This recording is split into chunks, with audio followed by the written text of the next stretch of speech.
Merci. Caroline Janvier pour République En Marche. Merci Madame la Présidente.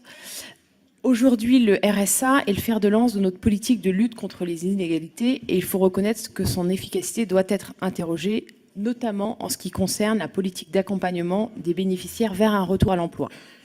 C'est le but de votre rapport et je me réjouis que cette question soit le centre de notre attention ce matin. En effet, et cela ressort bien de votre rapport, les dépenses que la collectivité attribue à l'accompagnement des personnes victimes de précarité sont un investissement et non pas une simple dépense. Et comme c'est la logique de l'investissement, il ne faut pas que cet outil maintienne les personnes bénéficiaires dans la précarité, et c'est donc tout l'enjeu de l'accompagnement que vous décrivez.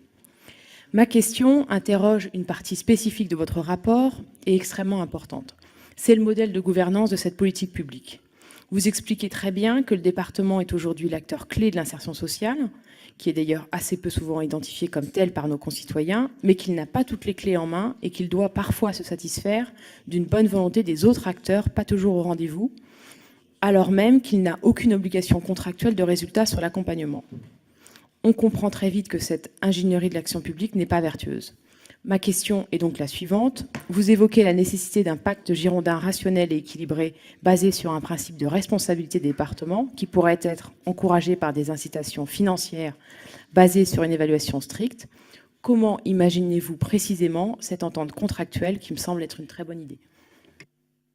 Merci. Investissement donc de cette politique, renforcer donc l'investissement et bien faire en sorte que il puisse toujours s'amplifier parce qu'on aura démontré son efficacité et qu'on ne maintient pas donc les personnes dans la précarité.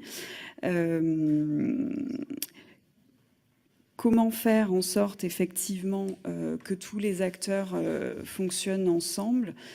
C'est tout l'enjeu des intérêts communs, c'est de faire en sorte que tous les acteurs qui ont à prendre part dans l'insertion, et donc finalement aujourd'hui ce qui peut manquer c'est des objectifs au niveau de la région sur la formation, des objectifs clarifiés au niveau de Pôle emploi, mais aussi, donc je vous le disais, dans tout le champ sanitaire, qu'il y ait des relais entre les acteurs sociaux et les acteurs de la médecine, et que dans une logique effectivement de contractualisation avec les départements, tous ces objectifs de tous les acteurs soient listés et qu'il puisse effectivement y avoir en forme de suivi de projet. On suit l'avancée des objectifs, le fonctionnement de tous les partenaires.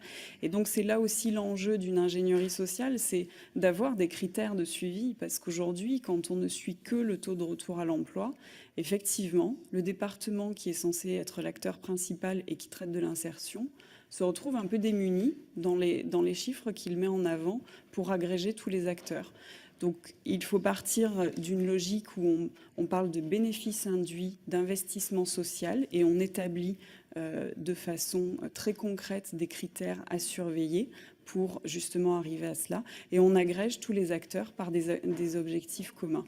Donc, une contractualisation, ce sont des critères et des suivis par jalonnement. Et effectivement, c'est ce que nous proposons, Mathieu Klein et moi-même, dans ce rapport.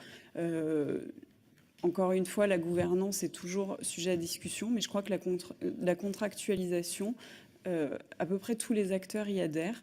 Aujourd'hui, il faut décrire ce qu'il y a dedans, et c'est là où nous appelons une ingénierie sociale beaucoup plus organisée.